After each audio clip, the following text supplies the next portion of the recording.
The first legendary beast master. अध्याय 471 यात्रा योजनाएं। काल ने संतुष्टि के साथ वैगन को देखा। हमें वहां पहुंचाने की क्या योजना है? क्या आप शहर के किनारे पर एक पोर्टल खोलेंगे या शायद डॉक पर और दिखावा करेंगे कि हमने किसी जहाज से सामान उतारा है? उसने पूछा। हम आपको शहर के बाहर ही पहुंचाने वाले थे। आप ऐसा अभिनय कर सकते हैं जैसे कि आप जानवरों के देश से नीचे आए हैं या हिचबर्ड में व्यापार बंदरगाह का इस्तेमाल किया है और फिर अपने चालक दल को आपको समुद्र तट पर पहुंचाने के लिए कहा है। हेडब्री में डॉक छोटी मछली पकड़ने वाली नावों के लिए अच्छे हैं, लेकिन बड़े परिवहन के लिए नहीं जो वैगन को ले जा सकते हैं। मैं कहूँगा कि आप पिचेप से दक्षिण की ओर आने का दावा कर सकते हैं, लेकिन पिचेप के दक्षिण में कोई सड़क नहीं है और दोनों मछली पकड़ने वाले गांव हैं, इसलिए मछली पकड़ने के लिए क्रॉस कंट्री ट्रैक का कोई मतलब नहीं है। आप सामान को वापस अंतर्देशीय ले जाते। पिचेप एक गहरे पानी का बंदरगाह है, इसलिए आप वहां से लिनन प्राप्त कर सकते थे, लेकिन मार्ग अभी भी समझ में नहीं आता है क्योंकि ल्यूटोनेट वहीं है। ड्रैगन ने समझाया। तो हम दावा करते हैं कि हम महिलाओं की सुरक्षा के लिए समुद्र तट पर आए हैं। अगर हमें सवालों के जवाब देने पड़े और फिर हम चल पड़ेंगे। काल ने पुष्टि की। हेडब्री में रुकें और सूखी मछलियां लें। आपके कार्गो के ऊपर कुछ मछलियां दिखाई देने से भी उनके द्वारा ल्यूटोनेट से गुजरते समय हमला करने की संभावना कम हो जाएगी। उनके पास अपनी खुद की बहुत सारी मछलियां हैं, भले ही हेडब्री में मछलियां सस्ती हों। डाकू साधन संपन्न होते हैं, इसलिए अपने दल के सदस्यों को छिपाने की बहुत कोशिश न करें। वे सोचेंगे कि आपके पास कुछ मूल्यवान छिपा हुआ है। मैं कहूँगा कि महिलाएं अपने सबसे फटे हुए वस्त्र पहने और जाने से पहले उन्हें गंदा कर लें। यात्रा के दौरान कोई भी कपड़े नहीं धोता। गंदगी ठंडी रात की हवा से बचाने में मदद करती है। वैगन लाने वाले गार्ड ने जोर दिया। ये बहुत समझ में आता है। हम नहीं चाहते कि उन्हें एहसास हो कि ये दो उच्च पुजारियां हैं। दो जूनियर पुजारियां अपने गार्ड के साथ ही वैगन ड्राइवर और सुरक्षा नागा पर्याप्त होना चाहिए। गार्ड ने सिर हिलाया। यदि आपके पास अधिक गोलेम हैं तो उन्हें वैगन के पीछे दौड़ाएं, पीछे से पहरा देने के लिए। यह मानक अभ्यास है। साथ ही आपके घुंघराले वाले को किसी भी तरह स्पेल्सवॉर्ड समझ लिया जाएगा। वे बदमाशों की तरह कपड़े पहनते हैं, लेकिन वे बहुत अधिक खतरनाक हैं। डाकुओं के लिए यह मान लेना सुरक्षित है कि बदमाश जादू का उपयोग कर रहे होंगे। काल मुस्कुराया क्योंकि उसे एहसास हुआ कि यह केवल उसकी टीम नहीं थी जिसे व्यक्तिगत रूप से लोगों की बात आने पर आम भाषा से समस्या थी। वे सही से बहुत दूर नहीं होंगे। दाना ने मैजिक नाइट्स के साथ प्रशिक्षण लिया था ताकि उसके पास औसत जादूगर की तुलना में बेहतर नज़दीकी मुकाबला कौशल हो। बेशक उसे शक्तिशाली ब्लेड कौशल भी प्राप्त हुए थे, लेकिन जानवरों ने प्रशिक्षण के दौरान पहले से ही इसका थोड़ा सा हिस्सा देखा था और उन्हें यह बताने का कोई कारण नहीं था कि यह बोनस का एक सिस्टम उपहार था। ऑर्थोस ने संतुष्टि में सिर हिलाया। ये टीम संयोजन पूरी तरह से काम करता है। दो पादरी, दो दिखावटी अंगरक्षक और वैगन टीम। यह इसे एक पादरी के साथ एक शक्तिशाली अंगरक्षक टीम की तुलना में अधिक विश्वसनीय बनाता है।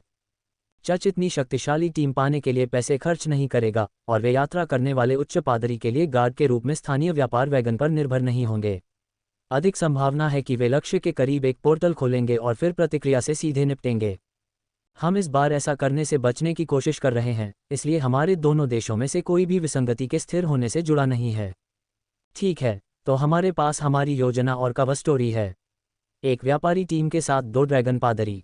ये किसी भी अजीब अफवाह को शुरू न करने के लिए पर्याप्त होना चाहिए। वैगन को खींचने वाला विशाल सेरो कुछ ध्यान आकर्षित करेगा, लेकिन उनके पास इस क्षेत्र में सेरो झुंड हैं, इसलिए यह पूरी तरह से अजीब नहीं है, सिवाय इस तथ्य के कि आपने एक को वश में कर लिया है। ऑर्थोस ने ठहाका लगाया। क्या हमें अतिरिक्त दूरी के लिए सुबह जल्दी निकलना चाहिए, या क्या भोर के बाद ही वहां जाना और दिन भर दौड़ते हुए जितना संभव हो सके वहां पहुंचना बेहतर है? काल ने पूछा। मैं सुबह जाऊंगा ताकि उन्हें डाकुओं और दास व्यापारियों को चेतावनी देने के लिए धावक भेजने का समय न मिले कि तुम आ रहे हो। उनके पास जादुई संचार हो सकता है, लेकिन तुम उसे रोक नहीं सकते। शत्रुतापूर्ण गांवों में रात भर रहना खतरनाक है। जंगल में रहना भी खतरनाक था, लेकिन कम से कम उनके पास एक मौका था कि बाहरी लोग उनके शिविर को नहीं पाएंगे, और अब उनके पास कई गार्ड थे जो पूरी रात जाग सकते थे। गोलेम्स और नागा के साथ वैगन शाम तक पर्याप्त सुरक्षित होना चाहिए, और काल राय से इसके लिए टार्क कवर को फिर से बनवाने के लिए कहेगा ताकि उन्हें तीर प्रतिरोधी रॉयल रैंक रेशम की सुविधा मिल सके। ये पूरी तरह से बख्तरबंद गाड़ी नहीं बना सकता है, लेकिन ये घात को कम घातक बना देगा, जिससे टीम के सदस्यों को प्रतिक्रिया करने के लिए अधिक समय मिलेगा। एक ऐसा कौशल था जो काल चाहता था कि उसके पास हो, और वह था अपनी सक्रिय बाधाओं को छिपाने की क्षमता। उसे यकीन नहीं था कि यह संभव है, लेकिन अगर वह ऐसा दिखा सकता है कि उनके पास कोई सक्रिय कौशल नहीं है, तो उन्हें दूर से पहचानना मुश्किल होगा। हालांकि वह टीम के किसी सदस्य को थोड़ा अतिरिक्त चुपके के लिए जोखिम में नहीं डालेगा। अगर वे छिप नहीं सकते तो ऐसा लक्ष्य दिखना बेहतर था जिस पर हमला नहीं किया जाना चाहिए। अब तक उसने जो कुछ सीखा था उसके अनुसार यहाँ खतरे का स्तर उसकी पिछली यात्रा के दौरान की तुलना में कम होना चाहिए। अगर उनके पास इतने सारे मोनाक रैंक के राक्षस और इतना क्षेत्र होता तो वे पूरे महाद्वीप पर कब्जा कर सकते थे। इसलिए यह अधिक संभावना थी कि वे समूहों में आरोही और कमांडर रैंक के राक्षसों से मिलेंगे। ये कुछ ऐसा होना चाहिए जिसे वे संभाल सकें। अधिकांश राक्षसों के पास सीमित जादू था, इसलिए क्षेत्र पर हमला करके उन पर घात लगाए जाने की बहुत कम संभावना थी। लेकिन शुद्ध संख्या सबसे शक्तिशाली को भी गिरा सकती है।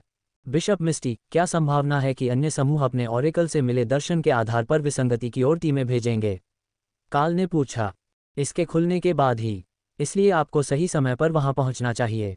विसंगतियां अजीब चीजें हैं, आप उन्हें तब तक भविष्य सूचक जादू से नहीं देख सकते जब तक कि वे पहले से ही घटित न हो चुकी हों। इसलिए जब तक आप किसी और को सटीक स्थान का पता लगाने से पहले या पहले कुछ घंटों के भीतर पहुंच जाते हैं, तब तक आपको विसंगति को स्थिर करने में सक्षम होना चाहिए, बिना किसी को ये करते हुए देखे। यदि वह विफल हो जाता है तो मेरा सुझाव है कि आप अंदर जाएं और इसे दूसरी तरफ से स्थिर करें। आप दूसरों से अलग हो जाएंगे और जबकि अंदर जाने के लिए संघर्ष करना पड़ेगा। एक बार जब आप ऐसा कर लेंगे तो ये साबित करने का कोई तरीका नहीं होगा कि आप जिम्मेदार थे, भले ही उन्हें संदेह हो कि आपका इसमें कुछ हाथ था। मेरा सुझाव है कि आप क्षेत्र के सबसे शक्तिशाली जादू उपयोगकर्ता को दोष दें। ये दोष मरने का मेरा पसंदीदा तरीका है। टेम्पोरल ड्रैगन की बात सही थी। जो भी आप गुप्त रूप से कर सकते थे करो, बाकी के लिए किसी और को दोष दो। काल ऐसा कर सकता था। वास्तव में जितने अधिक लोग उसके आने के समय के करीब दिखाई देंगे, विसंगति के स्थिर होने पर दोष को हटाना उतना ही आसान होगा। ये केवल एक शर्म की बात थी कि वे सभी अंदर जाने के लिए सबसे पहले लड़ने के लिए लड़ रहे थे। जब कालकोठरी प्रकार की विसंगतियों की बात आई तो विदेशी देशों में पोर्टल पर प्रतिबंध स्पष्ट रूप से छुट्टी पर चले गए। अध्याय 472 वह आदेश क्यों? काल ने आकस्मिक योजनाएं लिखना समाप्त कर दिया तथा कुछ अतिरिक्त नोट्स के साथ मानचित्र की प्रतिलिपि बना ली ताकि यदि उन्हें रास्ते में कोई समस्या हो तो वे उसका उपयोग कर सकें। दुर्भाग्य से उनके पास क्षेत्र का स्थलाकृतिक मानचित्र नहीं था जिससे स्थलों द्वारा अपना रास्ता ढूंढना आसान हो जाता, लेकिन बिशप मिस्टी ने उस क्षेत्र का वर्णन करने में सफलता प्राप्त की थी जहां विसंगति उचित सटीकता के साथ दिखाई देगी। इसलिए काल को यथोचित विश्वास था कि वे इसे पहचान लेंगे, भले ही वे जल्दी पहुंच जाएं। ठीक है, सुबह की यात्रा के लिए तैयार होने के लिए हमें बस इतना ही चाहिए। यहाँ और वहाँ के बीच समय का अंतर क्या है? उसने पूछा। लगभग 1 घंटा। आपके पास नाश्ते के लिए समय है तथा आप अभी भी शहर के बाहर पहुंचेंगे जैसे कि आपने भोर में ही शिविर समेट लिया हो। ये काफ़ी अच्छा था। अब उनके पास पूरा दोपहर का समय था तथा सभी छात्र उचित कक्षाओं में थे। अरे, आप उन्हें सुबह प्रशिक्षण क्यों देते हैं तथा फिर दोपहर भर कक्षाएं क्यों देते हैं? ड्रैगन चर्च भी ऐसा ही करता है, लेकिन मुझे कभी नहीं पता चला कि क्यों। लोर्ड्स ने पूछा। ऐसा इसलिए है क्योंकि बच्चे हाइपर होते हैं और आपको उन्हें थका देने की ज़रूरत होती है ताकि वे एक बार में 10 मिनट से ज़्यादा समय तक स्थिर बैठे रहें। एक बार जब वे प्रशिक्षण समाप्त कर लेते हैं और उनकी सभी मांसपेशियां दर्द करने लगती हैं तो वे खाने के बाद शाम की ट्रेनिंग से पहले बैठकर व्याख्यान सुनने में खुश होते हैं। ऑर्थोस ने हंसते हुए कहा, ओह, ये समझ में आता है। उन्हें खिलाओ फिर उन्हें सुला दो। लोर्ड्स को ऐसा लग रहा था जैसे उसने अभी अभी ब्रह्मांड का एक सत्य सीखा है, भले ही वह ऐसा सत्य हो जिसे बाकी सभी ने सालों पहले समझ लिया हो। बेशक वह शेड्यूल का पालन करने में इतनी खराब थी कि शायद यह उसके साथ वैसा नहीं हुआ जैसा कि बाकी सभी के साथ हुआ। प्रकृति पादरी होने के कई दुष्प्रभावों में से एक। तो रात के खाने के बाद काल और अन्य लोगों ने ठीक यही किया। शाम का प्रशिक्षण छोटा था, प्रशिक्षण के बजाय जानवरों के लिए शारीरिक फिटनेस के लिए अधिक। यह ऊर्जा जलाने के लिए बहुत अच्छा था और मंदिर के आसपास के क्षेत्र में कच्चे रास्ते के चारों ओर टैग और पीछा करने के खेल में दौड़ को बदलने से सभी दौड़ते रहे और सुस्त नहीं पड़े। काल की टीम के ज्यादातर सदस्यों के लिए जानवरों के साथ बने रहना नामुमकिन था, लेकिन डायबिया के रूप में ओफेलिया ऐसा कर सकती थी और दाना के पास इसे थोड़ा और भी बेहतर बनाने के लिए मूवमेंट स्किल्स थे, जबकि काल ने जानवरों की चपलता की कमी को पूरा करने के लिए जबरदस्त ताकत पर भरोसा किया। ये कैसे उचित है? वह पेड़ों के बीच से भाग सकता है क्योंकि उसके पैर बहुत मजबूत हैं। फॉक्स प्रकार के जानवरों में से एक ने शिकायत की।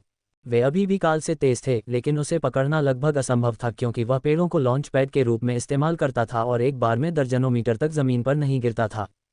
उसकी तुलना में ओफेलिया को पकड़ना बहुत आसान था और वह उतनी तेज नहीं थी, लेकिन अगर वह आपको पकड़ लेती तो उसे चकमा देना असंभव था।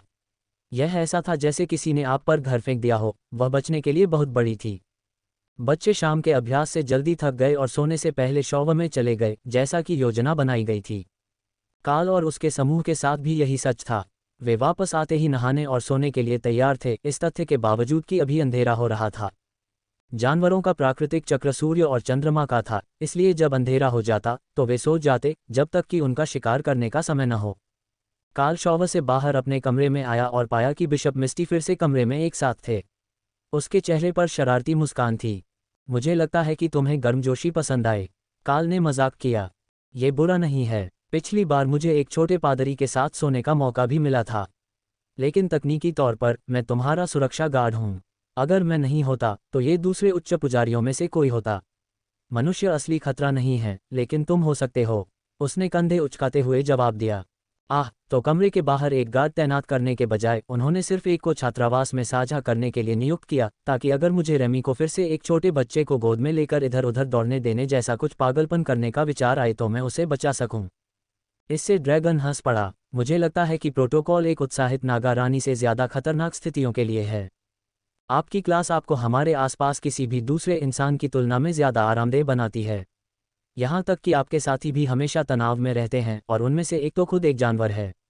इतने सारे शिकारियों के आसपास होने से एक सहज रक्षात्मक प्रतिक्रिया होनी चाहिए, लेकिन आप उसे याद कर रहे हैं। ये दिलचस्प है। आपके और आत्मघाती पागलों के अलावा केवल ड्रैगन और ग्रिफॉन जैसे शीर्ष शिकारी ही आमतौर पर इसे याद करते हैं। जैसे जैसे वह बात करती गई, उसका रूप काल की ऊंचाई के करीब से सिकुड़कर 150 सेंटीमीटर से भी कम रह गया। उसने अपने सफ़ेद तराजू के समान रंग के लबादे पहने हुए थे और वह काल को घूरते हुए अपने बिस्तर पर चढ़ गई। काल ने मोहित बिशप को देखकर मुस्कुराया। मुझे आश्चर्य है कि क्या यह मेरे दिमाग से जुड़े जानवरों के दिमाग का साइड इफेक्ट है। मुझे कई बार बताया गया है कि मैं धीरे धीरे और अधिक जानवर बन रहा हूँ। मेरी टीम के व्यक्तित्व और जिस तरह से मैं उनकी आवाज़ सुनता हूँ, उसे देखते हुए शायद आप उन्हें मेरी अंतरात्मा के विकल्प के रूप में मान सकते हैं, उसने सुझाव दिया। ब्लडबैथ स्पाइडर आपके दिमाग में तर्क की आवाज़ के रूप में। मैं देख सकता हूं कि यह आपको थोड़ा कम मानवीय कैसे बना देगा। राय हंसी। अगर उसे लगता है कि आप अब बुरे हैं तो बस तब तक प्रतीक्षा करें जब तक कि कैरा सहज ना हो जाए। ड्रैगन मुस्कुराया और काल ने उसे एक संदिग्ध नज़र से देखा। आप उन्हें सुन सकते हैं, है न? उसने पूछा। बिल्कुल नहीं, मैं उन्हें उनके अलग स्थान पर नहीं सुन सकता, लेकिन मैं आपके विचार सुन सकता हूं, जिसका अर्थ है कि जब वे आपसे बात करते हैं तो मैं सुनता हूं। ये समझ में आया। कोई भी अन्य व्यक्ति अलग अलग स्थानों का पता लगाने या उनसे बातचीत करने में सक्षम नहीं था, और उसकी शक्तियां समय आधारित थीं, जो उसके सिस्टम कौशल के लिए कठिन जवाब नहीं होनी चाहिए। ठीक है, मैं सुबह आपसे मिलूंगा, लेकिन मेरा एक अनुरोध है, अगर आप कल बताने में बहुत व्यस्त हैं। अगर आप मुझे फिर से समय के माध्यम से भेजने की योजना बनाते हैं तो मुझे कुछ चेतावनी दें, क्या आप करेंगे? ये बेहद भ्रामक था। मिस्टी ने हंसते हुए उसे अंगूठा दिखाया, फिर सोने का नाटक किया। कल का दिन लंबा होने वाला था, इसलिए उसे जितना हो सके उतना सोना चाहिए। अध्याय 473 हेडब्री में पहुंचना। अगली सुबह काल उम्मीद से कहीं ज्यादा गर्म उठा। कैरा खुले में सोने के लिए बाहर आई थी, उसकी छाती पर लिपटी हुई थी और लोट्स काल के दूसरी तरफ छोटे से सिंगल बेड पर थी, जो शून्य बेजे को गले लगाने की पूरी कोशिश कर रही थी। ये तथ्य कि उसने ड्रैगन को नहीं चुना था आश्चर्यजनक था, लेकिन शायद लोट्स के दिमाग में नए जीव ड्रैगन पर जीत गए। ये रहस्य था कि वह अंदर कैसे आए, क्योंकि टेसा आमतौर पर उसे भटकने से रोकती थी, लेकिन कम से कम वह आज समय पर उठ जाएगी, और अगर काल कैरा को नाश्ते के लिए वापस उसके स्थान पर ले जाता है तो वह सोने की कोशिश नहीं करेगी। सूरज उगने ही वाला था, इसलिए तैयार होने का समय हो गया था। काल ने अपना स्थान बदला ताकि लोट्स कैरा को पकड़ ले, जिसने नाजुक ढंग से सूंघकर फिर एक आंख खोली ताकि देख सके कि काल कहाँ जा रहा है। उसके पास खाना था, उसे सोते समय भागने की अनुमति नहीं थी। वह जानती थी कि वह भोजन के लिए अपने स्थान पर वापस जा सकती है, लेकिन यह उसकी सहज प्रवृत्ति में समाया हुआ था कि वह उसे अपनी नज़रों से ओझल न होने दे। पादरी ने भोजन बनाया, लेकिन उसने थोर के पसंदीदा स्वाद बनाए, कैरा के नहीं। कैरा सब्जियों से लेकर जादुई चीज़ों तक लगभग कुछ भी खा सकती थी, लेकिन भुना हुआ मांस सबसे अच्छा लगता था। एक बार जब काल नहा चुका तो कैरा ने लोट्स को बिस्तर से बाहर खींच लिया और पानी चालू करने से पहले नींद में डूबे पादरी को शौव में खींच लिया। यह एक छोटा सा गर्म झरना था और कैरा को पानी बहुत पसंद था, इसलिए जब लोट्स भीगने के कारण हकलाने और गाली देने लगा तो वह चौंक गई। अगर वह अपने कपड़े उतार देती तो वह ठीक हो जाती। कैरा ने बड़बड़ाते हुए शॉवर स्टॉल के तंग घेरे में उछल कूद और फड़फड़ाहट की। तुम क्या कर रही हो, पागल औरत? मैं सो रहा था, लोट्स ने शिकायत की। कैरा कहती है कि उठने का समय हो गया है। साथ ही जब तुम पानी में हो तो अपने कपड़े उतार दो। काल ने उन्हें बेडरूम से सूचित किया। अपने बिस्तर से, मिस्टी हंसी। मैं देख रहा हूं कि तुमने अपनी सबसे अनिच्छुक टीम के सदस्य को सुबह चलने के लिए एक सहायक ढूंढ लिया है। काल ने हंसते हुए कहा, वह सबसे अनिच्छुक नहीं है, बस ओफेलिया समझती है कि कॉफ़ी सब कुछ बेहतर कर देगी, इसलिए वह शक्ति से काम करती है। लोट्स और कैरा कुछ मिनट बाद बाहर आए। दोनों ने ही तौलिए से ताज़ा कपड़े सुखाए थे और किसी तरह के पुदीने के शैम्पू की तरह महक रहे थे। कैरा खुद से बहुत खुश थी। अपने बालों को शैम्पू करने के लिए किसी का होना एक ऐसी विलासिता थी जिसका उसने पहले कभी अनुभव नहीं किया था। लोट्स उन जगहों तक भी पहुंच सकता था जहां कैरा खुद नहीं पहुंच सकती थी। उसे यह एक नियमित चीज़ बनानी थी। राय के विपरीत, वह अपनी पीठ पर अपने निजी इंसान को लेकर दौड़ने के लिए पर्याप्त बड़ी नहीं थी। उसके शरीर में अभी भी कुछ विकास बाकी था, लेकिन वह छोटे पैरों वाले भेड़िए के आकार तक भी नहीं पहुंच सकती थी। जब तक कि वह बहुत बड़ी न हो जाए, तब तक वह अपनी पीठ पर किसी इंसान को नहीं ले जा सकती थी। हालांकि यह मज़ेदार लग रहा था। अगर वह थोर की तरह बड़ी होती, लेकिन उसके पास पंख होते, तो वह काल के साथ युद्ध में उड़ सकती थी और वे दुश्मनों पर गोता लगाकर बम गिरा सकते थे। कैरा को यह एक बहुत अच्छा लक्ष्य लगा। यहाँ तक कि राय ने भी इसे स्वीकार कर लिया, क्योंकि वह ऊपर से चीज़ों पर बड़े बड़े पत्थर गिराने का आनंद लेना सीख रही थी। नाश्ता एक त्वरित भोजन था और फिर मंदिर के दक्षिण में पोर्टल स्थान पर गार्ड समूह को उनके आनंदमय रास्ते पर भेजने के लिए तैयार थे। पादरियों ने जो वैगन प्राप्त किया था उसके किनारे पर लंबे कदम थे, इसलिए रेमी ने अपने अंगरक्षकों को उनके पास बुलाया, जबकि थोर काल और रे के वैगन से जुड़ने का इंतजार कर रहा था। दाना के गोलेम को वैगन के पीछे दौड़ने के लिए बुलाया गया और बाकी सभी ने अंदर अपनी सीटें ले लीं, जबकि रे ने सुरक्षा के लिए मजबूत रेशम का एक दूसरा तिरपाल बनाया। ठीक है, ऐसा लगता है कि हमारे पास वह सब कुछ है जो हमें शुरू करने की आवश्यकता है। पोर्टल हमें कहाँ ले जाएगा? काल ने ड्राइवर की सीट लेते हुए पूछा। यह आपको शहर के उत्तर में 5 किलोमीटर दूर एक खाली पुल पर छोड़ देगा। हमने अपने सदस्यों को इसकी निगरानी करने के लिए कहा है और पूरी रात मौसम साफ रहा। शुभकामनाएं, मुझे आशा है कि आप बिना किसी कठोर कार्रवाई के विसंगति को स्थिर कर लेंगे। गेट गार्ड ने उन्हें रूखी आवाज में सूचित किया। काल ने सिर हिलाया और टीम को तैयार पोर्टल के माध्यम से ले गया, फिर थोर को कैंप साइट के बगल में सड़क के नीचे दक्षिण की ओर मोड़ दिया। डाना, गोलेम को क्षेत्र के चारों ओर घूमने दो ताकि ऐसा लगे कि कोई कल रात यहाँ रुका था। फिर हम निकलेंगे। गोलेम ने लैमिया योद्धाओं की सहायता से क्षेत्र के चारों ओर तेजी से अपना काम किया। ये दिखाने के लिए पर्याप्त होना चाहिए कि अगर कोई उनके पीछे आता है तो वे वास्तव में रात रुके थे। संभावना है कि इससे कोई फर्क नहीं पड़ेगा, लेकिन सभी आधारों को कवर करना बेहतर था। फिर काल को याद आया कि उसने अपनी चेकलिस्ट में एक महत्वपूर्ण आइटम मिस कर दिया था। वह सभी के सिस्टम को पूरी तरह से सक्रिय करना भूल गया था, जिस तरह से पुराने आइटम ऑर्थोस के लिए करते थे। सबसे पहले उसने डाना की कलाई पर ध्यान केंद्रित किया, जहां ब्रेसलेट लटक रहा था। अगर यह ठीक से सुसज्जित होता और सिर्फ पहना नहीं जाता, तो यह उसकी कलाई के आकार के अनुकूल हो जाता। सौभाग्य से इसे उस पर लगाने में बस एक पल का ध्यान लगा और फिर काल दूसरों पर चला गया। ओफेलिया, मुझे अपनी विशाल शक्ति वाली अंगूठी दे दो। मेरे पास तुम्हारे लिए एक और अंगूठी है जो शायद बेहतर हो, लेकिन इससे तुम्हारी सिस्टम क्षमताएं भी सक्रिय हो जाएंगी, उसने समझाया। उन्होंने कैरा के संग्रह से व्यापार किया और फिर काल पादरी के अनुकूल वस्तुओं की तलाश में चला गया, जबकि ओफेलिया ने अंगूठी सुसज्जित की। थोर के पास जवाब था, सोने की चेन जो उसके तालाब में भीग रही थी। वे मूल रूप से उपयोगी जादुई वस्तुएं नहीं थीं, केवल सजावटी वस्तुएं थीं जो डाकुओं और दिग्गजों के शरीर से ली गई थीं। लेकिन एक त्वरित निरीक्षण ने कहा कि वे अब पवित्र जादू को एक छोटा सा बोनस देते हैं, जो उनके पास मूल रूप से मौजूद बोनस के अलावा है, इसलिए उन्हें सुसज्जित किया जाना चाहिए। महिलाओं, इन्हें आजमाएं। थोर की सौजन्य से दोनों पादरी ने हार पहना, फिर स्थिति शब्द बुदबुदाया। हाँ, ये पूरी तरह से काम कर गया। अब मेरे पास अपने बारे में सभी तरह की जानकारी है।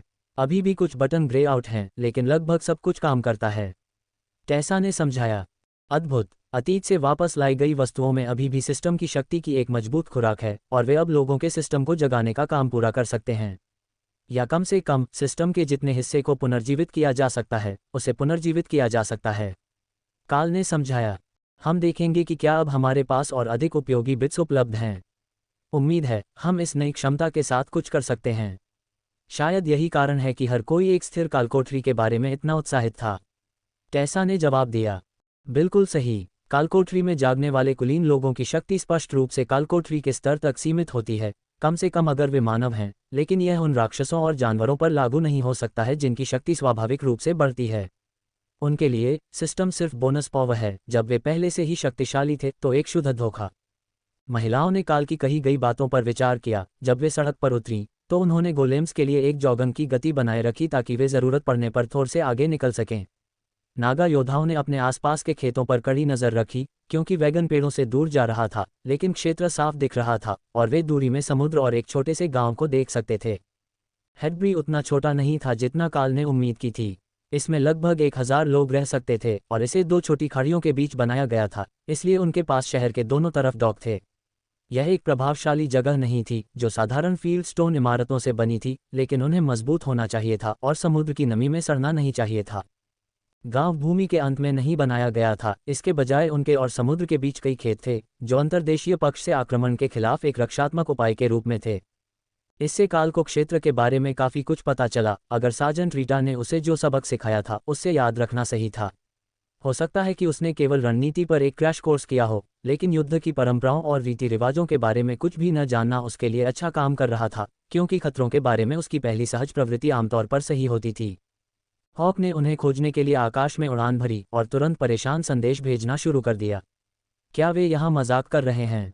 शहर उन्हें खुली घास में देख सकता है और वे अभी भी एक चेक पॉइंट स्थापित करने की कोशिश करने जा रहे हैं। होबोग्लिन का स्वाद भी अच्छा नहीं होता, लेकिन वे चेक पॉइंट संचालित करने के लिए कब इतने समझदार हो गए? ओह, वहाँ एक जोड़ी राक्षस उनकी देखरेख कर रहे हैं, क्रोधित पक्षी ने बताया। ऐसा लगता है कि हमारे पास आगे एक चेक पॉइंट स्थापित करने वाले कुछ राक्षस हैं। कोई वास्तविक कवर नहीं है, इसलिए हम इसे जल्दी और गंदे तरीके से करने जा रहे हैं। काल ने बाकी टीम को समझाया। क्या हम बस घूम सकते हैं? ऐसा नहीं है कि हमें वास्तव में गांव से सूखी मछली की ज़रूरत है, दाना ने सुझाव दिया। यह एक अच्छी बात है। हॉक का कहना है कि उनमें से सबसे ताकतवर कमांडर है, हालांकि अगर मैं उनके बीच से सीधे गाड़ी नहीं चलाता तो वे हमें परेशान नहीं कर सकते। वे बस सड़क पर हैं, मैं घूमकर फिर भी गांव तक पहुंच सकता हूं। काल ने सहमति जताई। टेसा हंस पड़ी। तुम्हें लगता है कि अगर तुम उनसे 20 मीटर दूर घास के बीच से गाड़ी चलाओगे तो वे कुछ नहीं करेंगे? काल ने कंधे उचका दिए। हो सकता है या न भी करें, यह इस बात पर निर्भर करता है कि वे कितने होशियार हैं। ओफेलिया ने उस पर मुस्कुराकर कहा। यह एक बहाने की तरह लगता है ताकि साफ विवेक के साथ गोबलिन और ओग्रेस को मार दिया जा सके। ओह, मुझे इसके लिए किसी बहाने की जरूरत नहीं है। अध्याय 474 चेक पॉइंट साफ करें। काल ने थोर को घास में जाने का निर्देश दिया, उस सड़क से दूर जहां राक्षसों ने रास्ता रोकने के लिए चट्टानें और एक गिरा हुआ पेड़ लगा रखा था। गंदगी वाली सड़क पर कोई खाई नहीं थी और यह खुले घास के मैदान में था। उन्हें इधर उधर जाने से कोई नहीं रोक रहा था, लेकिन ये राक्षसों की बुद्धिमत्ता के लिए अच्छा संकेत नहीं था। सौभाग्य से, या शायद उनके लिए दुर्भाग्य से, होबगोब्लिन और उनके ओग्रे ओवसियर इतने मूर्ख नहीं थे कि वे इस तथ्य को नज़रअंदाज कर दे कि काल एक वैगन को खुले मैदान में सिर्फ 100 मीटर की दूरी पर उनसे आगे चला रहा था। उनमें किसी भी तरह का संगठन नहीं था, क्योंकि वे चिल्लाते हुए और अपने हथियार लहराते हुए मैदान में आगे बढ़ रहे थे। दूर से हॉक ने देखा कि जब राक्षस चिल्लाना शुरू कर रहे थे तो शहर के गार्ड बाहर आ गए। फिर जब उन्हें एहसास हुआ कि राक्षस शहर से दूर जा रहे हैं तो वे वापस अंदर चले गए।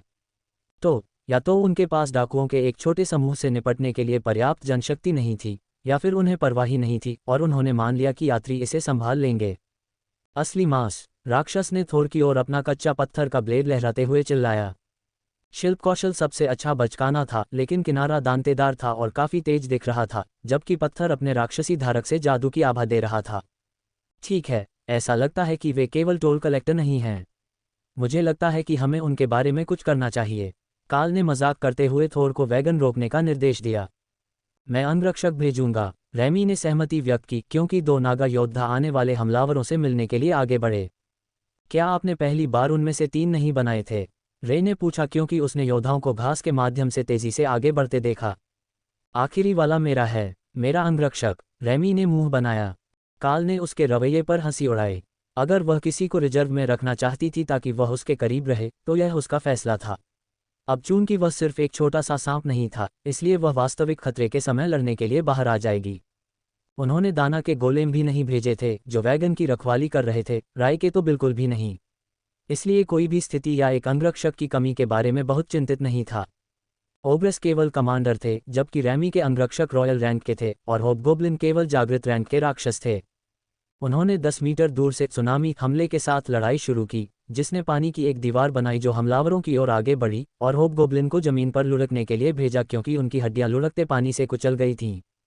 पानी की दीवार से टकराने वाले जवाबी हमले से ओब्रेस थोड़ा बेहतर प्रदर्शन कर रहे थे, जिसने अधिकांश शक्ति को नकार दिया। लेकिन वे अभी भी पूरी तरह से पराजित थे और तुरंत जंगल में भागने के लिए मुड़े। उन्हें भागने दो, वे अब हमें परेशान नहीं करेंगे, काल ने जोर से घोषणा की, जैसे कि नागा को मौखिक आदेशों की आवश्यकता थी। शहर की दीवार पर पहरेदार देख रहे थे और सुन रहे थे। काल उनके सामने एक निर्दयी भाड़े के सैनिक के रूप में नहीं दिखना चाहता था। हॉक, एक बार जब वे शहर की नज़र से बाहर हो जाएं, तो उन्हें मार डालो। थोर बैरिकेड के दूसरी तरफ सड़क पर वापस मुड़ा और शहर के मछली बाजार की ओर खुशी से दौड़ने लगा। शहर की दीवार पर उनके दयनीय प्रयास के द्वार पर, जो पूरे शहर तक भी नहीं पहुंचती थी, पहरेदारों ने अपनी जांच करने के लिए वैगन को रोक दिया।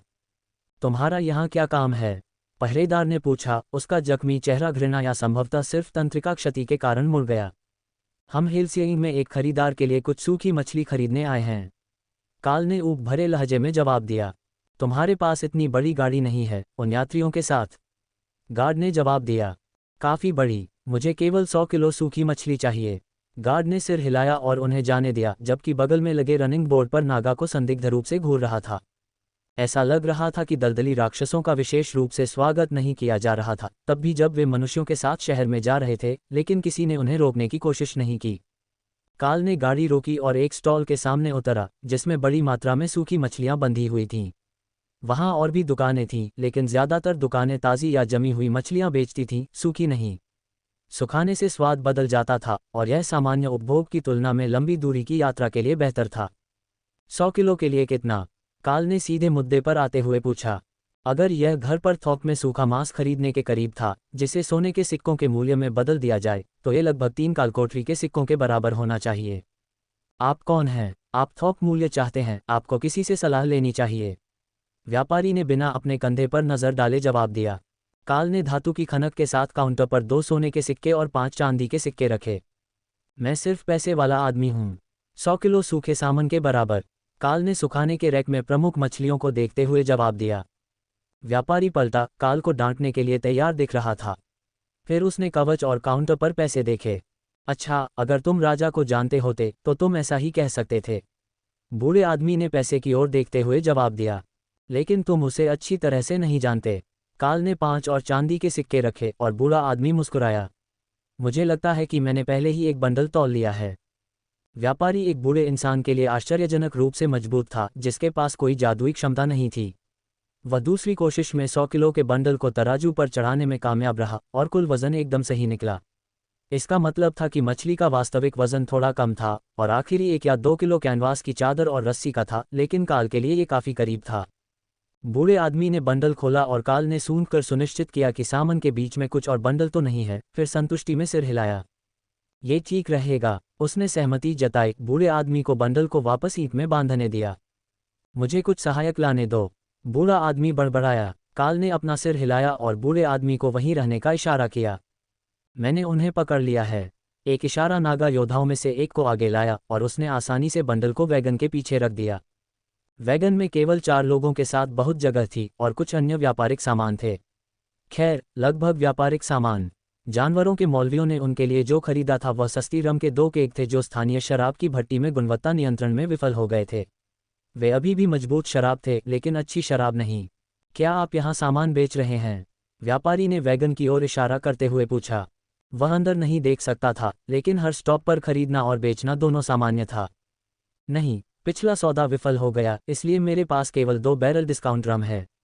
मछुआरों के लिए शायद ही उपयुक्त हो, हालांकि वे अंतर्देशीय बेचेंगे। काल ने कंधे उचका दिए। बूढ़ा आदमी हंसा। ठीक है, तुम मूर्ख नहीं हो अजनबी, मैं तुम्हें ये बताता हूँ।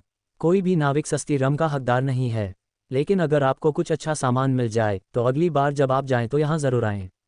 ल्यूटोनेट ज़्यादातर शिपमेंट ले लेता है और यहाँ एक बार में एक पोनी के एक से ज़्यादा सामान लाना वाकई मुश्किल हो गया है। अध्याय 475 रात भर रुकना।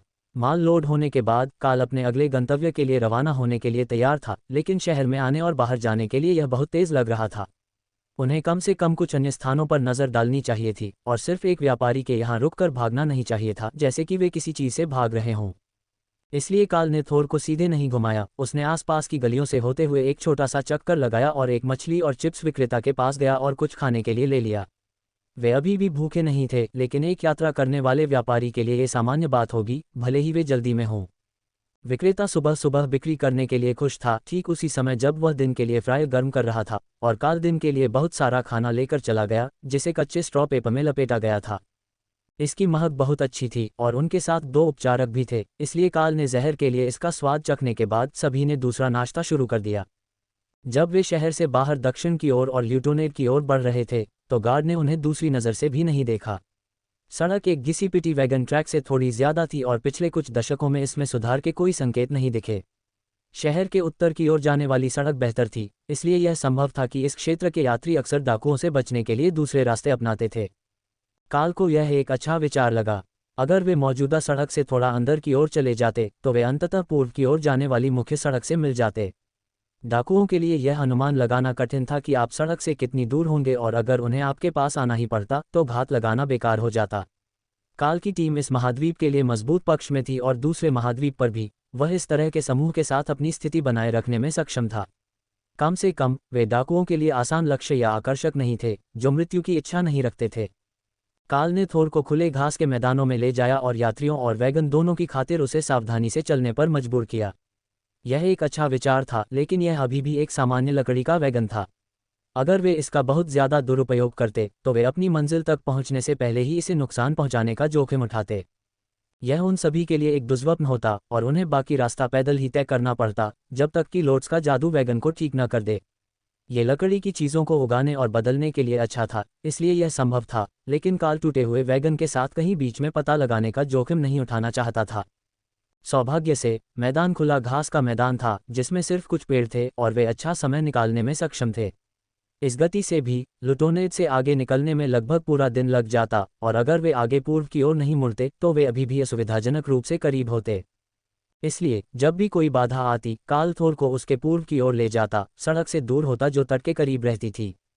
जैसे ही सूरज अपने चरम पर पहुंचता, दोपहर का समय होता, उन्हें एक पक्की पगडंडी मिलती जो दक्षिण पूर्व की ओर जाती थी। आदिवासी और खानाबदोश गांव कहाँ थे इसके लिए कोई चिन्ह नहीं थे, लेकिन ऐसा लग रहा था कि एक पूरी सेना कई बार यहाँ से गुजरी थी। ये पहले उनके रास्ते से नहीं गुजरी थी, इसलिए किसी समय यह मुड़ गई होगी, लेकिन ये समुद्री डाकुओं के बंदरगाह से बचने के लिए आमतौर पर सही दिशा में जा रही थी। एकमात्र समस्या ये थी कि यह किसी सेना शिविर या किसी गुलाम गांव की ओर जा सकती थी जो नक्शे पर चिन्हित नहीं था। क्या हम वास्तव में सेना के रास्ते पर चलने जा रहे हैं? दाना ने पूछा, क्योंकि उसे एहसास हुआ कि काल क्या कर रहा था। यह नया नहीं लग रहा है। देखो कैसे खरपतवार फिर से उगाए हैं। इस रास्ते का कई बार इस्तेमाल किया गया था, लेकिन पिछले 1 महीने में नहीं। कम से कम पूरी सेना द्वारा तो नहीं। यह शायद किसी हमले के लिए और फिर वापस आने का रास्ता रहा होगा। टेसा ने नोट किया। अगर ऐसा होता तो 50-50 संभावना थी कि उन्हें कुछ भी नहीं मिलता, क्योंकि अब तक लक्ष्य नष्ट हो चुका होता या चला गया होता। इस क्षेत्र में रहने वाली सभी जनजातियां खानाबदोश थीं। वे गर्मियों के दौरान एक स्थान पर लंबे समय तक नहीं रुकती थीं, जब वे ज़्यादातर सर्दियों के लिए भोजन का भंडारण करती थीं। पक्की ज़मीन की वजह से थोर के लिए गाड़ी को खींचना आसान हो गया, और जैसे जैसे दोपहर ढलने लगी, शाम ढलने लगी, यात्रियों के लिए सवारी आसान होती गई। तभी उन्हें मुख्य सड़क मिल गई और वे अपने गंतव्य की ओर पूर्व की ओर मुड़ गए। थोर शाम ढलने के बाद ठीक ठाक चल देता था और फिर काल रात के लिए रुक जाता था। रात में आगे बढ़ना न केवल बहुत संदिग्ध होता, बल्कि यह उन्हें तय समय से बहुत आगे ले जाता। जैसा कि था, वे उम्मीद से बेहतर समय निकाल रहे थे, इसलिए उन्हें कल जल्दी करने की ज़रूरत नहीं थी। वे अभी भी खुले घास के मैदान में थे, कोई पहाड़ी नज़र नहीं आ रही थी जब सूरज आखिरकार क्षितिज के नीचे चला गया।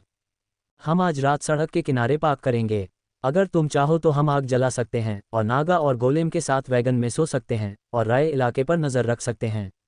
संभावना है कि रात के दौरान कुछ भी हम पर छिपकर हमला नहीं करेगा। हॉक को हमारे नज़दीक कुछ भी नहीं दिखता, लेकिन अगर ऐसा होता है तो हम पहले से ही चेतावनी दे चुके हैं। बाकी लोगों ने सिर्फ कंधे उचका दिए। उन्हें राय और अंधेरे में उन पर छिपकर हमला करने वाली किसी भी चीज़ को ढूंढने की उसकी क्षमता पर भरोसा था। वह एक राक्षस थी जिससे हर दूसरा राक्षस अंधेरे में डरता था। काल ने गाड़ी पार्क की और पादरी पास के पेड़ों से लकड़ी इकट्ठा करने चले गए। उन्हें ज़्यादा कुछ नहीं चाहिए था, बस खाने के दौरान उन्हें रोशनी देने के लिए एक छोटी सी आग चाहिए थी। हर कोई बैरियर लगाकर और अपने कवच में सो रहा होगा, इसलिए शाम की ज़्यादा तैयारी नहीं करनी थी। फिर वे नाश्ते के लिए आग जलाने के लिए अतिरिक्त लकड़ी का उपयोग करेंगे। यह उन सभी को प्रेरित करने के लिए पर्याप्त होगा। सभी कहाँ सो रहे हैं? वैगन बहुत बड़ा नहीं है, लोट्स ने पूछा। दाना ने फर्श की ओर इशारा किया। मैं यहाँ तुम्हारे साथ और एक अन्य के साथ रहूंगी। ओफेलिया ने बाहर की ओर इशारा किया। मैं डायबिए के रूप में सोने जा रही हूँ। ये वास्तव में बाहर सोने के लिए सबसे आरामदायक है। काल ने सिर हिलाया। ये काम करता है, मैं वैगन के नीचे सोऊंगा जैसा कि ड्राइवर के लिए प्रथागत है। इसका मतलब है कि टेसा तुम्हारे साथ रह सकती है और हमारे एस्कॉर्ट जॉब की उपस्थिति को बनाए रख सकती है। लोट्स ने आह भरी और अपना बिस्तर निकाला। वे बहुत लंबे समय से बिगड़े हुए थे, लेकिन तीनों कंबलों को एक साथ मिलाने के बाद वे तीनों वैगन में एक साथ सहज हो जाएंगे। रात का खाना जल्दी और चुपचाप खत्म हो गया। फिर नागा योद्धा आग के दोनों ओर अपनी जगह पर बैठ गए, सड़क से नीचे आने वाले खतरों पर नजर रखते हुए, जबकि दाना के गोलेम ने सड़क के सबसे करीब वैगन के पीछे की तरफ देखा और ओफेलिया ने आग के दूर वाले हिस्से में जगह ली। जब वह सो रही थी तो उसका विशाल काला रूप फर के पहाड़ जैसा दिख रहा था और काल बता सकता था कि लोट्स पहले से ही भालू के ऊपर सोने के लिए स्वेच्छा से न आने का पछतावा कर रहा था। अध्याय 476 समुद्री डाकू और बदमाश। काल ने वैगन एक्सल के बीच अपना झूला लगाया और शाम के लिए लेट गया। अपने कवच में वह काफी गर्म रहेगा, इसलिए उसे कंबल की कोई जरूरत नहीं थी जो हमला होने पर उसकी प्रतिक्रिया समय में बाधा डालता। उसने सोचा था कि कुछ भी उन तक पहुंचने से पहले उन्हें पर्याप्त चेतावनी मिल जाएगी, लेकिन भोर से ठीक पहले जब शिविर में अचानक एक पोर्टल खुला तो उसे बिस्तर से बाहर निकलने और पहले हमलावरों के आने से पहले अपनी दिशा तय करने के लिए केवल कुछ सेकंड की चेतावनी मिली, जो 20 मीटर दूर थे और अंधेरे में रेंग रहे थे। उन्हें लगा होगा कि नागा उन्हें नहीं देख सकता, हालांकि नागा अंधेरे में बहुत अच्छी तरह से देख सकता था। वे इतने आश्वस्त क्यों थे, इसका कारण तब स्पष्ट हो गया जब उन्होंने नागा योद्धाओं के पीछे शैडो स्टेप किया और चुपचाप उनका गला काटने की कोशिश की। अगर नागा आरोही होते या सामान्य कमांडर भी होते तो वे तुरंत मर जाते, लेकिन वे रॉयल रैंक के थे, उन पर अनंत बिजली की बाधाएं थीं और वे प्रतिक्रिया देने में तेज थे। सभी को जगाने के लिए काल की सीटी के बाद ब्लेड से ब्लेड की आवाज़ और पोर्टल से आने वाले बाकी लड़ाकों की चीखें सुनाई दीं। ओफेलिया एक सेकंड के भीतर उठ गई क्योंकि उसने बर्सिक टेरक को सक्रिय किया, उसका उन्नत रेज कौशल, और मिनोटॉर की जोड़ी पर हमला किया जो अभी अभी पोर्टल से आए थे। जबकि जटिल विचार उग्र डायब भालू से बच सकते थे, युद्ध की रणनीति नहीं, और उसे बस इतना ही चाहिए था क्योंकि वह नींद से युद्ध मोड में बदल गई थी। काल ने अपना मॉल निकाला और एक घायल दुष्ट को पोर्टल के माध्यम से बोन क्रशर के 5 ढेरों से वापस मारा। अगर यह उन्हें ये समझाने के लिए पर्याप्त नहीं था कि उन्होंने गलत लक्ष्य चुना है, तो वह निश्चित नहीं था कि वे बिल्कुल भी सीखने वाले थे। उसे यकीन नहीं था कि उस ऊँट के नीचे कौन सी प्रजाति थी, लेकिन मॉल की आवाज़ से पता चलता है कि वह ऐसी प्रजाति नहीं थी जो उस प्रहार को झेल सके। लंबे पंजे और नियॉन ग्रीन स्किन वाला एक छोटा राक्षस काल पर कूद पड़ा, जिसने उसे चेहरे से पकड़ लिया और चेन लाइटनिंग से जवाबी हमला किया, जिससे वह तुरंत मर गया। बिखर चुके दुष्ट के बाद लाश को पोर्टल के माध्यम से बेतरतीब ढंग से फेंक दिया गया और काल ने दूसरी तरफ से गालियां सुनी। ये राय का संकेत था और उसके गोलेम ने 2 लक्ष्यों को मारने के बजाय उन्हें विकृत कर दिया, फिर उन्हें पोर्टल के माध्यम से फेंक दिया। कचरा निपटान छेद। शानदार। कैरा हंसी। उसके कौशल बरकरार शरीर को छोड़ने के लिए उपयुक्त नहीं थे, लेकिन वह खुशी से ओफेलिया को मिनोटॉर को हराने में मदद कर रही थी। कैरा उनकी पीठ पर कूद गई और उनकी बाहों को चौड़ा कर दिया, उनके सिर के पीछे के हिस्से को विघटित कर दिया, जबकि ओफेलिया ने उन्हें छोटे काटने के आकार के टुकड़ों में फाड़ दिया जो हॉक को भूनने के लिए एकदम सही थे। मुझे भालू महिला पसंद है, उसके पास वह गुस्सा है। हमलावर अभी भी वैगन तक नहीं पहुंचे थे, कम से कम जहां तक काल बता सकता था, और उसके सबसे करीब वाले पूरी तरह से पीछे हट गए थे। आपके पास पीछे हटने के लिए 5 सेकंड हैं, इससे पहले कि मैं उस पोर्टल के दूसरी तरफ एक रॉयल रैंक ब्लिजर्ड लगाऊं और उसके बाद उल्का बहिराज लगाऊं। काल ने पोर्टल की ओर चिल्लाया, उम्मीद करते हुए कि दूसरी तरफ कोई बुद्धिमान व्यक्ति होगा। जवाब में लाल रंग के लंबे कोट के नीचे प्लेट कवच में एक विशाल मोनाक रैंक ट्रोल पोर्टल के माध्यम से रेंगता हुआ आया, जो उसके लिए चलने के लिए बहुत छोटा था। तुम कौन होते हो निर्दोषों को धमकाने वाले? उसने पूछा। डाकू शिविर में कोई निर्दोष नहीं होता। तुमने मेरी टीम पर हमला करके गलती की। अगर तुम चाहते हो कि तुम्हारे लोग कल देखें, तो मेरा सुझाव है कि तुम हार मान लो और घर चले जाओ। ट्रोल हंसा और अपनी असाधारण मांसपेशियों को लचीला किया। 4 मीटर लंबा, पेड़ की छाल जैसी त्वचा और एक विशाल शरीर जो बताता था कि उसने बहुत सारे भोजन नहीं छोड़े। इस समूह का नेता एक प्रभावशाली नमूना था, लेकिन उसके साथी तेजी से खत्म हो रहे थे। वापस जाओ, मैं इस इंसान को पेकिंग ऑर्डर के बारे में सबक सिखाने जा रहा हूँ। ट्रोल ने मांग की। काल मुस्कुराया। सभी पीछे हट जाओ, मुझे लगता है कि हमारे नए ट्रोलिश दोस्त को थोड़ी समझदारी की जरूरत है। काल ने फ्लेमिंग बॉडी को अपने मॉल पर ढेर कर दिया, जो संपर्क में आने पर फटने के लिए तैयार था। ट्रोल आग से अच्छा प्रदर्शन नहीं करते और इस बार सुबह बहुत खराब होने वाली थी। विघटन का उपयोग करें, आपको ऐसा करने में सक्षम होना चाहिए, कैरा ने सुझाव दिया। यह एकमात्र मोनाक रैंक कौशल था जो उनके पास उस समय था, लेकिन काल ने अभी तक इसे आजमाया नहीं था। ट्रोल ने मनोरंजन में सूंघ लिया क्योंकि काल ने आग को विघटन के लिए बदल दिया और इसे ढेर कर दिया। तुम्हें लगता है कि तुम आग का उपयोग किए बिना भी मुझसे मुकाबला कर सकते हो? मनुष्य अपेक्षा से अधिक मूर्ख हैं, उसने हंसते हुए कहा। पोर्टल के दूसरी तरफ के क्षेत्र में एक गहरी गड़गड़ाहट वाली हंसी गूंज उठी। मैं तुम्हें मारना नहीं चाहता। यदि तुम बहुत जल्दी मर गए तो तुम कुछ भी नहीं सीख पाओगे। ट्रोल ने पोर्टल से दूर उन्हें लड़ने के लिए जगह देते हुए एक तरफ कदम बढ़ाया। लेकिन जब उसने ऐसा किया तो 3 और सम्राट आए। सभी समुद्री डाकू के रूप में तैयार थे और सभी समुद्र में बहुत अधिक समय बिताने वाले व्यक्ति की विशिष्ट चाल के साथ चल रहे थे। काल ने इसे पहले टीवी पर देखा था। उन्होंने काल को सिर हिलाकर इशारा किया, ये दिखाते हुए कि वे यहाँ देखने आए हैं और हस्तक्षेप नहीं करने जा रहे हैं। कम से कम अभी तक तो नहीं। काल ने अपने कंधे पर मॉल लटका रखा था, लेकिन वह अपने प्रतिद्वंद्वी की कमर तक भी नहीं पहुंच पाया। साथ ही ट्रोल एक पूरे पेड़ जैसी दिखने वाली चीज को क्लब की तरह इस्तेमाल कर रहा था। राक्षस ने आओ और इसे ले लो इशारा किया और काल ने खुद को आगे बढ़ाया। ट्रोल को उसकी गति की उम्मीद नहीं रही होगी क्योंकि वह विशाल क्लब के आने से पहले ही उसके हाथ से निकल चुका था। उसका मॉल ट्रोल की छाती में जा लगा, जिससे ट्रोल के धड़ का एक बड़ा हिस्सा बिखर गया और वह लकवाग्रस्त होकर जमीन पर गिर गया। लेकिन काल ने उसका पीछा नहीं किया, वह बस पीछे हट गया और इंतजार करते हुए अपने मॉल को फिर से चार्ज किया। समाशोधन पूरे 1 मिनट तक शांत रहा क्योंकि ट्रोल फिर से जीवित हो गया, फिर अपने पैरों पर खड़ा हो गया और अपने फटे हुए कपड़ों के अवशेषों को जमीन पर गिरा दिया। अब क्या तुमने कुछ सीखा या मुझे तुम्हें एक बार और समझाने की जरूरत है? काल ने पूछा। जब क्लब काल पर गिर पड़ा तो पाइरेट्स ने गंभीर रूप से ठहाका लगाया। उसने इसे रोकने के लिए एक मुक्का मारा और क्लब टूट गया, साथ ही इटर्नल लाइटनिंग भी। लेकिन लिमिटेड इनवल्नरेबिलिटी ने बाकी नुकसान को अवशोषित कर लिया और काल ने मॉल को एक हाथ से झटका दिया, जिससे ट्रोल का एक पैर और श्रोणी का अधिकांश हिस्सा कट गया। ओई, बूढ़े लड़के ने अभी अभी क्रैकन को फॉरेस्ट ट्रोल पर मारा है, पाइरेट्स में से एक ने आश्चर्य और मनोरंजन के मिश्रण के साथ कहा। काल यह नहीं बता सका कि यह उसकी उम्र के बारे में व्यक्तिगत अपमान के इरादे से किया गया था या नहीं, लेकिन ट्रोल को नहीं लगा कि वे मज़ेदार थे। ट्रोल अपने नष्ट हो चुके पैर को फिर से बनाने के बाद हौंफ रहा था और काल उसके कुछ कहने का इंतजार कर रहा था। उपचार से उसकी सहनशक्ति पर स्पष्ट रूप से असर पड़ रहा था और राक्षस लड़ाई जारी रखने के लिए बिल्कुल भी उपयुक्त स्थिति में नहीं था। देखो, तुम हार मान सकते हो और भाग सकते हो, या मैं आग का उपयोग करना शुरू कर सकता हूँ। तुम क्या कहते हो? काल ने पूछा।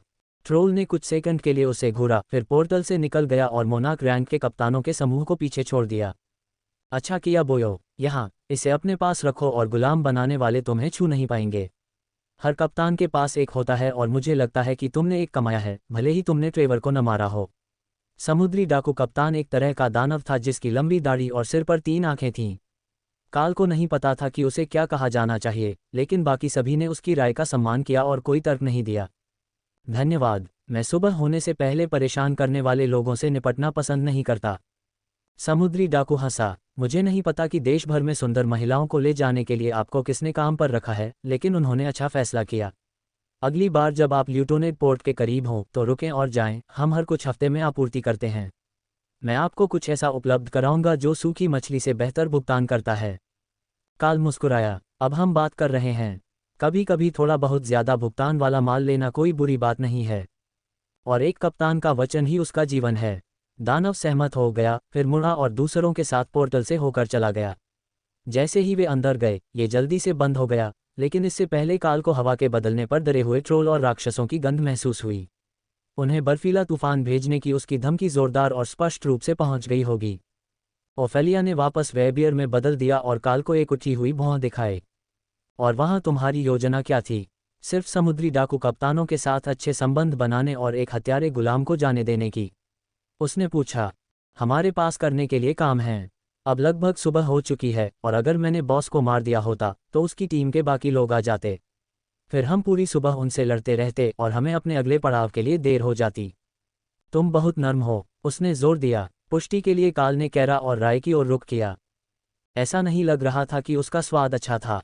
मिनोटॉर का स्वाद अच्छा होता है, लेकिन ट्रोल का शायद नहीं, राय ने जवाब दिया। इस बार बिल्कुल मददगार जवाब नहीं। अध्याय 477 आपके पीछे दुश्मन। काल की पसंद से सिर्फ ओफेलिया ही प्रभावित नहीं थी। डाना ने भी आह भरी और अपना सिर हिलाया। अब हमारे पीछे एक दुश्मन है जो पोर्टल का इस्तेमाल कर सकता है। इससे हमारी पूरी यात्रा खतरनाक हो जाएगी। उस पोर्टल के दूसरी तरफ लुटोनेट शहर था। मुझे नहीं लगता कि उनके पास हमारा पीछा करने की सुविधा है। हॉक अभी भी हवा में काफ़ी ऊंचाई से शहर को देख सकता है। मुझे लगता है कि उन्होंने सिर्फ इसलिए हमला किया क्योंकि मैंने इतनी पास रुककर गलती की। वे अभी भी गुस्से में दिख रहे थे, इसलिए काल ने हार मानकर अपने हाथ ऊपर कर लिए। अगर वे फिर से हमला करते हैं तो मैं किसी को भी जीवित नहीं छोड़ूंगा। उसने हार मान ली। लोर्ड्स ने उस पर भौहें सिकोड़ी। अब मैं खुद को बुरा आदमी क्यों महसूस कर रहा हूँ? टेसा हंसी, क्योंकि उस स्थिति का कोई अच्छा जवाब नहीं है। उन सभी को मारने से उनका बदला लेने के लिए और अधिक शक्तिशाली लोग और अधीनस्थ आ जाते हैं, लेकिन उन्हें जीवित छोड़ देने से आपके पीछे एक दुश्मन आ जाता है। मुझे संदेह है कि जब तक ये सब खत्म नहीं हो जाता तब तक हम में से कोई भी अच्छी तरह सो नहीं पाएगा। लेकिन अगर वे देश में कहीं से भी कैदियों को आसानी से पकड़ सकते तो वे अब तक हर गांव की युवा लड़कियों को खाली कर चुके होते। दास व्यापार अतृप्त है और वे बच्चों को पालने के लिए ज़्यादातर महिलाओं को चाहते हैं जिन्हें प्रशिक्षित किया जा सकता है। उन्होंने सालों पहले सीखा था कि वयस्क पुरुषों को लेना जितना मूल्यवान है उससे कहीं ज़्यादा परेशानी है। मैं उस हथौड़े से और चीज़ों पर प्रहार करना चाहता हूँ। क्या आपने देखा कि इसने उस ट्रोल में कितना बड़ा छेद कर दिया? ये बहुत बढ़िया था, कैरा ने मददगार तरीके से जोड़ा। काल मुस्कुराया और उसे थपथपाने के लिए नीचे झुका, इससे पहले कि उसे एहसास हुआ कि शून्य बेजा खून से लथपथ था। इसे ठीक करना आसान है। मैं बस अपने स्थान से अंदर बाहर जाता हूँ और मैं पूरी तरह से साफ हो जाता हूँ। लेकिन अब मुझसे साबुन जैसी गंध नहीं आती, कैरा ने जवाब दिया। काल के दिमाग में बोलते हुए उसने प्रदर्शन किया। काल ने उसके सिर पर हाथ फेरा और कैरा ने गाड़ी की ओर उड़ने से पहले खुशी से आवाज़ लगाए। लोर्ड्स ब्रश से काम करने में माहिर था और कैरा को यकीन नहीं था कि काल के पास ब्रश भी है। ठीक है, चलो चलते हैं। एक शाम के लिए ही हमारी परेशानी काफ़ी हो गई है। काल ने अपना झूला पैक किया, अपनी इन्वेंट्री में स्टोरेज बैग में अपने बैकपैक में वापस रखा और थोर को हुक करने और अपनी सीट पर बैठने से पहले सभी को वैगन में बैठने में मदद की।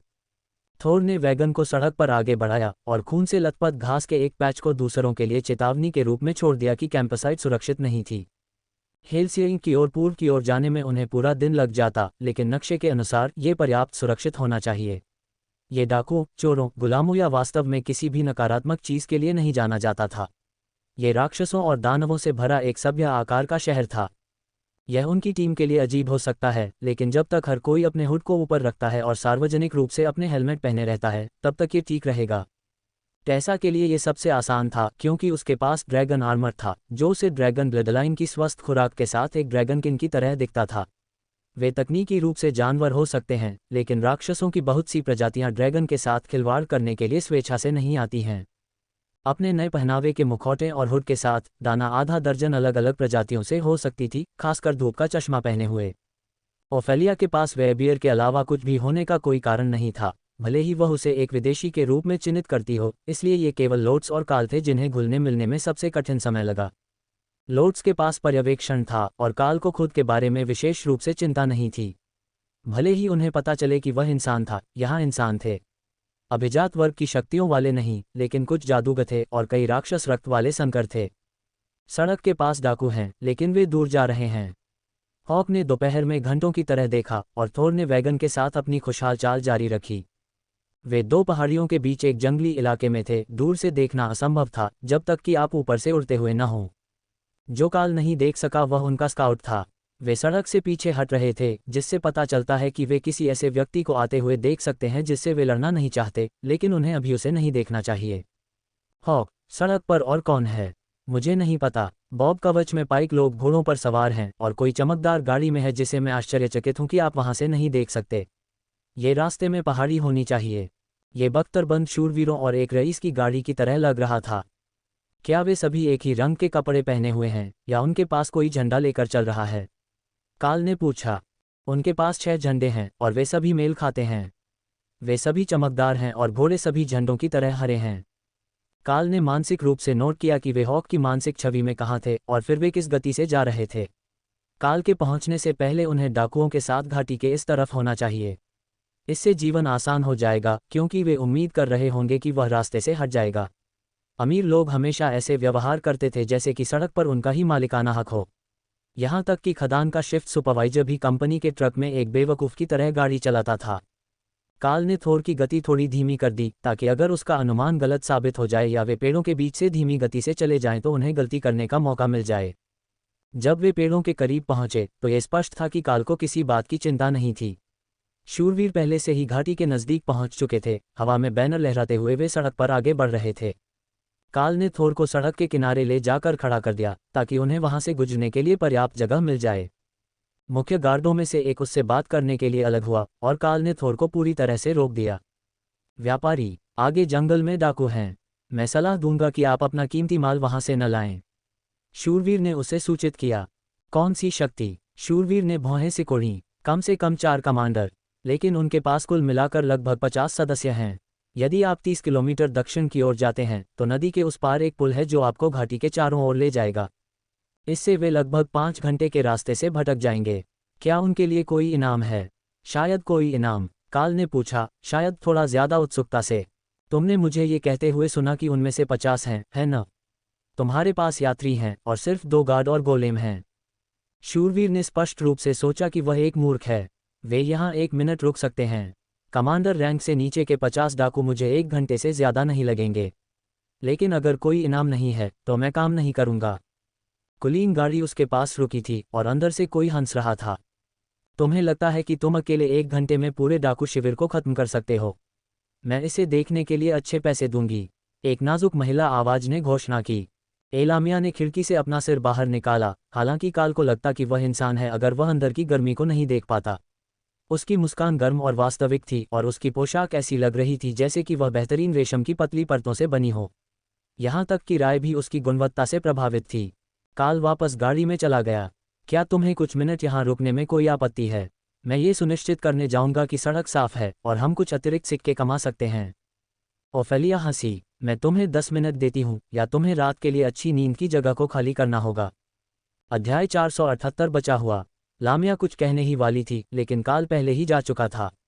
राय ने छाया कदम और रेशम की एक लंबी पट्टी का इस्तेमाल करके उसे पेड़ों में घसीटा, फिर दूसरा कदम उस जगह पर उठाया जहां हॉक ने डाकुओं को पाया था। समूह काल को घूरने लगा जो उनके शिविर के बगल में अकेला दिखाई दिया था और धीरे धीरे अपने पैरों पर खड़ा होने लगा, हथियार लहराने लगा। मेरे पास आपके लिए कुछ अच्छी और कुछ बुरी खबरें हैं, काल ने उन्हें बताया। ओह, आपको लगता है कि आपके पास हमारे लिए अच्छी खबर है न? एक बूढ़े डाकू ने उसे मुस्कराते हुए बताया। वह आदमी कम से कम आधा राक्षस जैसा दिख रहा था और उससे बहुत बुरी गंध आ रही थी, लेकिन इसका कुछ संबंध उस चीज से हो सकता है जो वे पका रहे थे।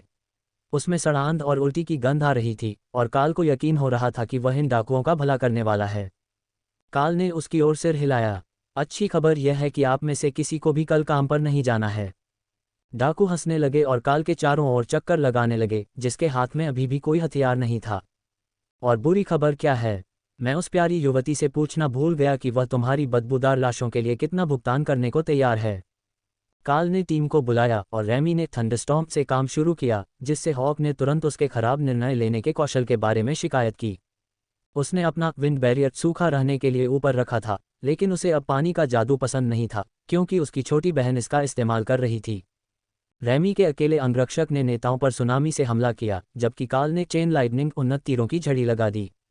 उसने कुछ समय से अपना धनुष नहीं निकाला था, लेकिन रैमी और राय के प्रकट होते ही सभी डाकू भाग गए। उन्हें तब तक कैरा दिखाई भी नहीं दी जब तक कि कोई उसके ऊपर लगभग नहीं चढ़ गया और शून्य बेजे गुस्से में उड़ गया और सब कुछ नष्ट कर दिया। पेड़ भी उसके क्रोध से सुरक्षित नहीं थे। रे अपने जालों और गोलेमों के साथ डाकुओं को कैरा की ओर ले जा रही थी, जबकि रैमी और उसके अंगरक्षक मुख्य क्षेत्र पर ध्यान केंद्रित कर रहे थे। काल ने 2 लामिया अंगरक्षकों को बुलाया और उन्हें शिविर पर छोड़ दिया। यह 1 मिनट से भी कम समय में खत्म हो गया। केवल रेशम का एक गुंबद बचा था और रे द्वारा शवों को उठाने के बाद बहुत सारा खून बह रहा था। वहाँ क्या है? बाद के लिए नाश्ता, काल ने राय से पूछा। छोटे जीव, वे लड़ नहीं रहे थे और मुझे नहीं पता था कि उनके साथ क्या करना है। उन्हें हमारे साथ वापस ले आओ। 1 या 2 पत्थर फेंको और हम छाया कदम रख सकते हैं, काल ने सुझाव दिया। इसके बजाय राय ने उसे एक कंबल बनाया और काल को बैग थमा दिया। दोनों को अपनी पीठ पर रखकर वह छाया कदम के लिए पर्याप्त रूप से ढकी हुई थी। रैमी अपने स्थान पर वापस चली गई और कैरा ने शिविर के चारों ओर 1 मिनट तक सूंघते हुए महसूस किया कि वहां लेने लायक कुछ भी नहीं था। भुना हुआ मांस भी नहीं।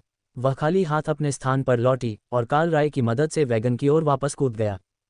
वह अपने स्थान पर लौटी और काल बच्चों से भरे बैग को अपने पीछे घसीटते हुए प्रतीक्षा समूह तक अंतिम दर्जन मीटर दौड़ा। यह एक छोटी सी चूक थी। जब वे राय की पीठ पर थे तो ये ठीक था, लेकिन उसे उन्हें इस तरह से जमीन पर नहीं पटकना चाहिए था। मुझे नहीं लगता कि आपके पास अनाथ संग्रह कार्यक्रम है ना? मेरे पास घाटी से बहुत सारे हैं, काल ने पास आते ही पूछा। माफ़ करना, सबसे नज़दीकी गार्ड ने उलझन में पूछा। बैग ये डाकुओं के शिविर के बच्चों से भरा है। वे वास्तव में डाकू नहीं माने जाते क्योंकि उन्होंने लड़ने की कोशिश भी नहीं की। मेरे पास लड़ाकों की लाशें एक अलग जगह पर रखी हैं। लामिया और उसके गार्ड अब काल को घूर रहे थे और ओफेलिया हंसने लगी। ठीक है, ये निश्चित रूप से 10 मिनट से कम था, आप अपनी अच्छी नींद की जगह रख सकते हैं। गार्ड बड़े रेशमी बैग को पकड़ने के लिए आए और दूसरों में से एक ने काल को एक तरफ हटने का इशारा किया। क्या तुमने वाकई उन सभी को मार डाला और उनके शव इकट्ठा कर लिए? उसने फुसफुसाया। काल ने सिर हिलाया। अगर तुम चाहो तो उन्हें ले सकते हो, या मैं उन्हें वहां खाई में डाल सकता हूँ। गार्ड ने सिर हिलाया। हमें उनकी मृत्यु की पुष्टि करने की आवश्यकता है और यदि शव उनके शिविर से गायब हो गए हैं तो हमें उन्हें देखने की आवश्यकता है। काल गार्ड को एक निचले स्थान पर ले गया जहां उसने शवों को ढेर करना शुरू कर दिया। हर बार शवों के जुड़ने से गार्ड और अधिक भयभीत लग रहा था और काल को एहसास हुआ कि ग्रैंड और डिसइंटीग्रेशन के व्यापक उपयोग के साथ इतनी सारी पूरी तरह से बरकरार लाशें नहीं थीं। तुमने ये कैसे किया? गार्ड ने फुसफुसाया। मैं आंशिक रूप से ट्रोल हूँ, काल ने मजाक किया। इससे वास्तव में उस आदमी के सवाल का जवाब नहीं मिला और काल आंशिक रूप से ट्रोल नहीं लग रहा था, लेकिन यह उसके वरिष्ठों के लिए एक अच्छा जवाब था। एक उग्र रॉयल रैंक ट्रोल एक प्राकृतिक आपदा होगी जिससे एक डाकू समूह बच नहीं पाएगा। हमें उनसे छुटकारा पाना चाहिए। गार्ड ने आह भरी। मैं इसे संभाल लूंगा। हॉक, कृपया सम्मान करें। हॉक ने ढेर पर आग के गोले बरसाए, कुछ ही सेकंड में उसे जलाकर राख कर दिया। एक ट्रोल जो आग से नहीं डरता? गार्ड ने पूछा। दुनिया में एक ऐसी चीज ढूंढो जो तुम्हें मार सकती है और उसे अपना दोस्त बना लो। ड्रैगन हॉक्स एक बार उनका सम्मान अर्जित करने के बाद एक बेहतरीन और वफादार साथी होते हैं। गार्ड ने काल को ऐसे देखा जैसे वह पागल हो, लेकिन अपनी टीम में लौटने से पहले उसने कुछ और नहीं कहा। बैग खुला था, लेकिन बच्चे अभी भी डरे हुए झुंड में बैठे थे, रोने से भी डर रहे थे। वहां राक्षस थे, एक युवा मिनोटॉर, 3 आधे राक्षस और कुछ ऐसे थे जिन्हें काल पहचान नहीं पाया। उनकी आंखें उस पर टिकी हुई थीं, खतरे से दूर देखने को तैयार नहीं थीं, तब भी जब गार्ड उनसे बात करने की कोशिश कर रहे थे। काल ने उन्हें देखकर मुस्कुराया। तुम इन अच्छे लोगों को ये सब क्यों नहीं बताते कि तुम उस घाटी में कैसे पहुंचे? मुझे लगता है कि वे आपको राक्षसों से दूर, ज्यादा सुरक्षित जगह खोजने में मदद कर सकते हैं। मेरा मतलब है, शायद राक्षसों के साथ, लेकिन डरावने किस्म के नहीं। शानदार गाड़ी में बैठी लेमिया ने धीरे से हंसी और कुछ गार्डों ने अपना चेहरा थपथपाया। तुम्हारी बातें बहुत अच्छी हैं, मचेंट। हम शहर से एक टीम लेकर बच्चों को वापस शहर ले जाएंगे। क्या तुम हेल्सिंग जा रहे थे? उसने पूछा। काल ने सिर हिलाया। हम जा रहे हैं, फिर मैं कल उत्तर की ओर जाऊंगा। वहां एक खानाबदोश और जनजाति है जो इस क्षेत्र में होनी चाहिए और वे सूखी मछली चाहते थे। लेमिया ने सिर हिलाया और काल ने एक चेतावनी भी दी। आज सुबह हम पर यहाँ और ल्यूटोनेट के बीच एक पोर्टल का उपयोग करके हमला किया गया। यदि तुम एक अच्छी महिला के साथ पश्चिम की ओर जा रहे हो तो तुम्हें सावधान रहना चाहिए। उनके साथ समुद्री डाकू कप्तान थे। शूरवीर गंभीर दिख रहे थे, लेकिन लामिया शांत दिख रही थी क्योंकि उसने समझ में सिर हिलाया। उन्हें हमें परेशान नहीं करना चाहिए। ल्यूटोनेट का नाइट ऑर्डर्स के साथ एक समझौता है। क्या ये कहना बहुत ज़्यादा होगा कि आप बच्चों को लाने के लिए रिट्रीवल टीम के आने तक यहाँ प्रतीक्षा करें? उन्हें अंधेरा होने से पहले यहाँ पहुँच जाना चाहिए।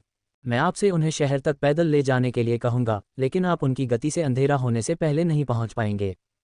काल ने मानसिक गणित किया। उन्हें कल रात समय पर विसंगति करने के लिए शहर से बचना होगा, लेकिन यह उनके लिए बेहतर हो सकता है। अगर मैं पहले डिलीवरी करूं, फिर शहर में वापस आकर फिर से आपूर्ति करूं, तो ये ठीक रहेगा। काल ने सहमति जताई, जबकि बच्चे उसके साथ और अधिक समय तक रहने के विचार से भयभीत थे। अध्याय 479 रिट्रीवल टीम। लामिया और उसके अनुरक्षक के चले जाने के बाद ओफेलिया ने काल की ओर मुड़कर उन्हें अपनी स्थिति के बारे में जानकारी दी। इस यात्रा में शूरवीरों को डाकुओं की चिंता नहीं है। वे एक शादी की घोषणा के लिए जा रहे हैं और देर नहीं कर सकते।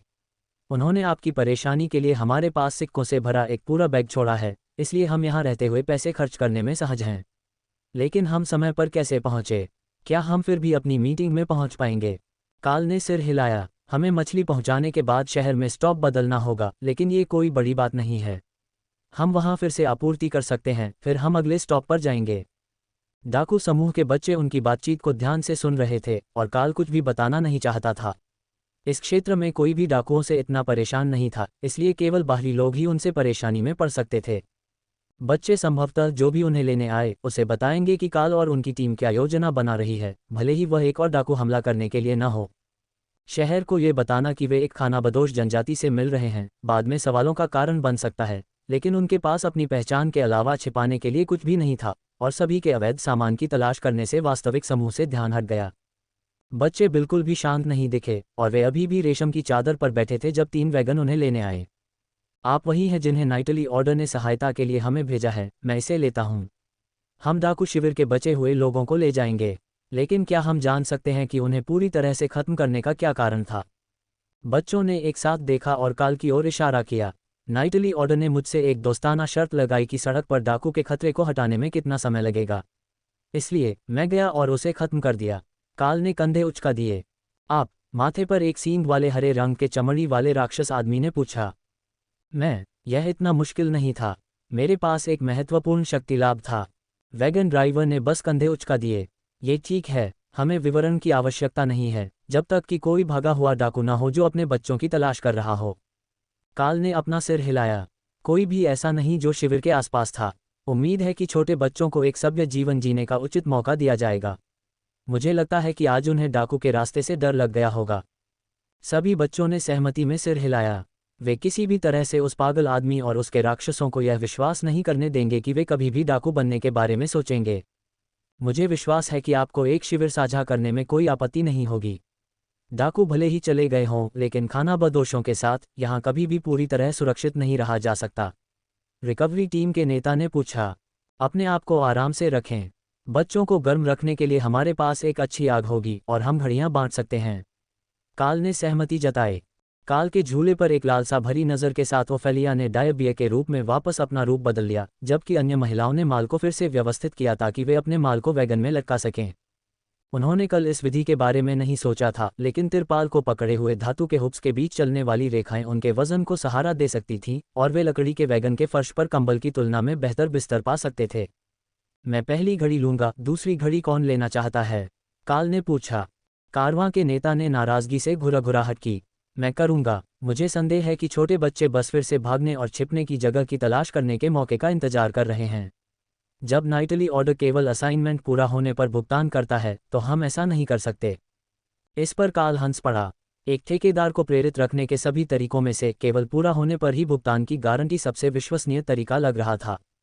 रात शांत थी, और काल के पहले पहरे पर जाने के बाद सभी बच्चे थकावट से बेहोश हो गए थे। कल की घटना के बाद अब और परेशानी नहीं होनी चाहिए। अब जब उसके पास उनका टोकन था, तो समुद्री डाकू कप्तान उसे परेशान नहीं करेंगे, और रास्ते में अगला शहर वह था जहां से रिट्रीवल टीम आई थी। इसलिए काल वास्तव में अपनी शिफ्ट के दौरान आराम करने में कामयाब रहा, जबकि राय अपने स्थान से देख रही थी, और फिर उसने टीम लीडर को उसकी बारी के लिए जगाया। कुछ घंटों के ध्यान से काल रात भर काम चला सकता था, लेकिन वे केवल 2 पहरे पर थे, शाम को विभाजित कर रहे थे, इसलिए उसके पास फिर से जागने से पहले लगभग 5 घंटे थे। वह गहरी नींद में नहीं सोया, भले ही जानवर उसकी निगरानी कर रहे थे। कैरा फिर से ओफेलिया के साथ सोने के लिए अपनी जगह से भाग गई थी, और उसे नींद की बिल्कुल भी ज़रूरत नहीं थी। उसे बस कुछ भी न करने में मज़ा आ रहा था। यह एक अच्छा अंगरक्षक होगा। इस महाद्वीप पर ड्रैगन के अलावा कोई भी चीज़ शून्य बेजे के साथ मुक्का मारने की संभावना नहीं थी। सूरज उगने से ठीक पहले मौलवियों ने नाश्ता बनाना शुरू कर दिया, जिससे रिट्रीवल टीम और बच्चों को राहत मिली। ड्रैगन मौलवी, आप यहाँ तक क्यों आए हैं? टीम लीडर ने नाश्ते का खाना देखकर पूछा। भगवान की इच्छा थी, टेसा ने कंधे उचकाते हुए जवाब दिया। यह अधिकांश लोगों के लिए एक अच्छा जवाब था। मौलवी देवताओं की इच्छा के अनुसार कहीं भी पहुंच सकते थे, और केवल दिग्गज और कुछ अलगावादी राष्ट्र ही उन्हें रोक सकते थे। ऐसा नहीं है कि जंगली राक्षस उन्हें मारकर खा नहीं सकते थे, लेकिन सभ्य लोग उन्हें रहने देंगे। जब रिट्रीवल टीम ने बताया कि अनाथालय कैसे काम करता है, कैसे उन्हें स्कूल के वर्षों में बांटा जाता है, और उन्हें असली काम खोजने में मदद की जाती है, तो बच्चे शांत होने लगे थे। जब काल उठा, तो वे फिर से एक साथ इकट्ठा होने लगे। वह तुम्हें चोट नहीं पहुंचाएगा। मुझे पता है कि तुम्हारे माता पिता के साथ क्या हुआ था, लेकिन वह अब तुम्हें चोट नहीं पहुंचाएगा, समूह के नेता ने धीरे से समझाया। तुम समझ नहीं रहे हो। वह चीज़ इंसान नहीं है। यह इंसान की तरह दिखती है, लेकिन यह इंसान नहीं है। ये वास्तव में नहीं है, राक्षस बच्चों में से एक ने समझाया। टीम के नेता ने जवाब के लिए काल की ओर देखा, और उसने बस कंधे उचका दिए। अगर इससे मदद मिलती है तो मैं बच्चों को नहीं खाता। इसके अलावा मैंने पहले ही इस अच्छे आदमी को तुम्हें वापस लाने का जिम्मा सौंपा है, और मैं उसका काम और कठिन नहीं बनाना चाहता। लोट्स ने काल को बगल में धकेला और बच्चों की ओर मुस्कुराया। वह केवल लड़ाई में ही डरावना लगता है। अब मैं सभी की पानी की बोतलें भर दूं ताकि तुम अपने नए घर की यात्रा के लिए तैयार हो जाओ। अध्याय 480 जंगल का चक्कर। बच्चों को जल्दी से वैगनों में भर दिया गया और काल की टीम बाहर जाने के लिए तैयार हो गई। क्या आप हमारे साथ शहर तक चलेंगे? रिट्रीवल टीम के नेता ने पूछा। काल ने अपना सिर हिलाया। नहीं, हमें आज एक खानाबदोश जनजाति को डिलीवरी करनी है, और अगर हम शहर से गुजरते हैं तो हम इतनी देरी के बाद समय पर नहीं पहुंच पाएंगे। टीम और डाकू बच्चे सभी उस उत्तर से चिंतित दिखे। आप खानाबदोशों के साथ व्यापार सौदा करने जा रहे हैं? येलो टस्क ऑक खानाबदोशों के साथ? क्या आप पागल हैं? टीम के नेता ने अनजाने में अपने कवच की जांच करते हुए पूछा, जैसे कि वे सुन सकते हैं और हमला कर सकते हैं। ये सिर्फ सूखी मछलियों का भार है, ऐसा नहीं है कि हम हथियारों का व्यापार कर रहे हैं। इसके अलावा मैं ऑक्स के साथ घुलने मिलने में बहुत अच्छा हूँ। वैगन ड्राइवरों में से एक हंसा। क्या ये संभव भी है? बेशक, जब वे तुम्हें चुनौती दे तो उन्हें डांटें और बॉस से बात करने की मांग करें। वैगन ड्राइवर ने हंसते हुए अपना पेट पकड़ लिया। ओह, यह ऐसा ही है। मुझे लगता है कि अगर तुम ऑक चैंपियन के साथ हाथापाई करने से परहेज नहीं करते तो यह एक अच्छा तरीका है, यह मानते हुए कि तुम मूर्खता से नहीं मरते। ओफेलिया ने वापस वेबियर का रूप धारण कर लिया और सभी के लोड हो जाने के बाद वैगन के सामने बैठ गई। उसने लोड्स और वॉर्ड बेजर दोनों का मनोरंजन करने के लिए कैरा को वैगन में बिठाया था और काल की बातचीत खत्म होते ही वे जाने के लिए तैयार थे। ठीक है सज्जनों, आपके काम के लिए शुभकामनाएं। शायद मैं तुम्हें एक दिन फिर से देखूं। काल ने वैगन को सड़क के पार उत्तर पूर्व की ओर मोड़ दिया और खुले घास के मैदान में चला गया। हॉक की टोही की बदौलत उसे एक सामान्य विचार था कि वह कहाँ जा रहा है, और अब उसे बस पक्षी के उस सटीक स्थान को खोजने का इंतजार करना था जहाँ विसंगति दिखाई देने वाली थी। थोर अच्छा समय निकाल रहा था क्योंकि घास ज्यादातर अछूती थी और मिट्टी इतनी नरम थी कि पहियों पर झटके नहीं लग रहे थे, सिवाय तब जब उन्हें कोई छिपा हुआ पत्थर मिला।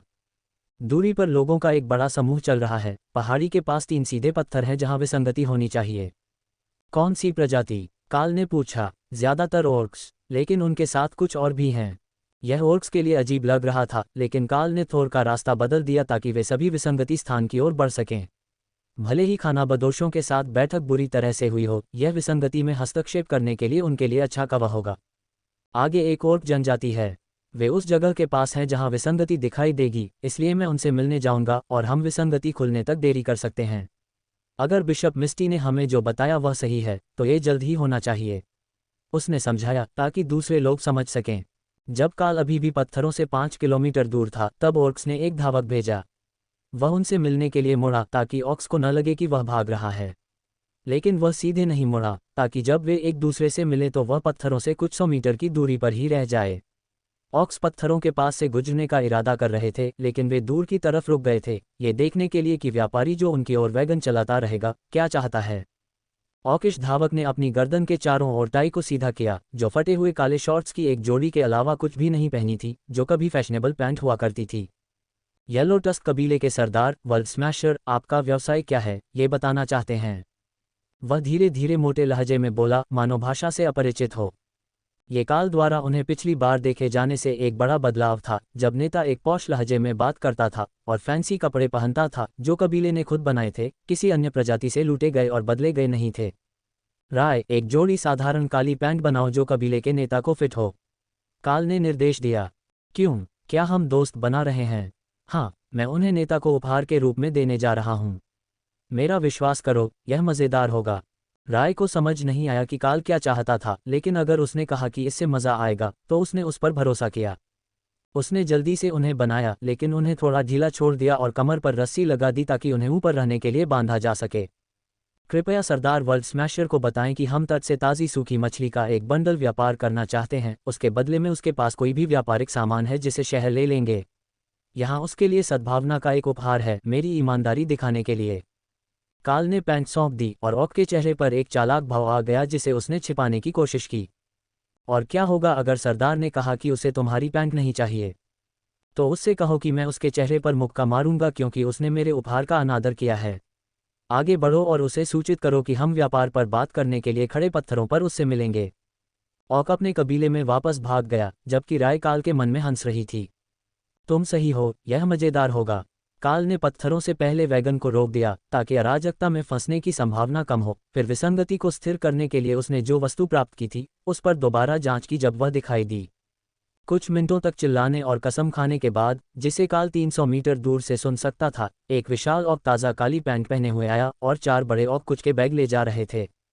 काल मछली को वापस लेने गया और प्रतीक्षा करते समय बंडल को अपेक्षाकृत साफ पत्थर पर रख दिया। ऑक्स तब तक आगे बढ़ते रहे जब तक कि नेता काल के साथ छाती से छाती तक नहीं पहुंच गया, लेकिन उससे पूरे 60 सेंटीमीटर ऊपर था। उसके चेहरे पर एक डराने वाला भाव था, लेकिन उसने उपहार पहना हुआ था, इसलिए काल पीछे नहीं हटाया, कोई आक्रामक हरकत नहीं की। ये अच्छी पैंट हैं, उसने घोषणा की। बेशक वे अच्छी हैं, मैं सरदार को सस्ती पैंट नहीं दूंगा। काल ने उपहास किया और बड़ा आदमी पीछे हटते ही मुस्कुराया।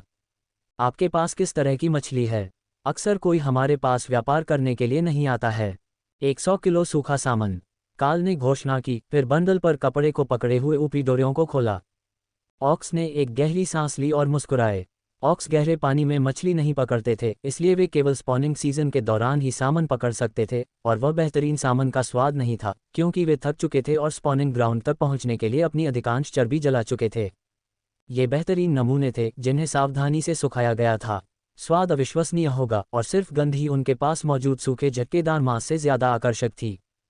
सरदार वर्ल्ड स्मैशर ने पीछे बैठे अपने आदमी को एक बैग आगे लाने के लिए इशारा किया, फिर दूसरों को जाने के लिए कहा।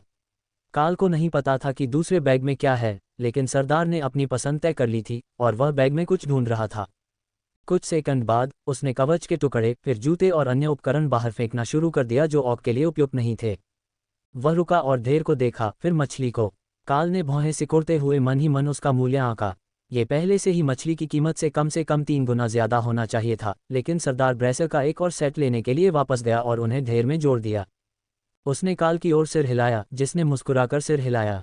तो फिर हमारे बीच एक डील हो गई है। लड़कों, मछली उठाओ और इसे जनजाति में फैलाओ। आज हम जश्न मनाते हैं, उसने घोषणा की। ओह, क्या आप कुश्ती प्रतियोगिता आयोजित कर रहे हैं? मुझे एक बार अतीत में भेजा गया था और मैंने सुना था कि यह जनजातियों का पसंदीदा था। यह 100% बकवास था, लेकिन यह उन सभी को यहीं रखेगा जहां अगले 1 या 2 घंटे में विसंगति खुलनी चाहिए।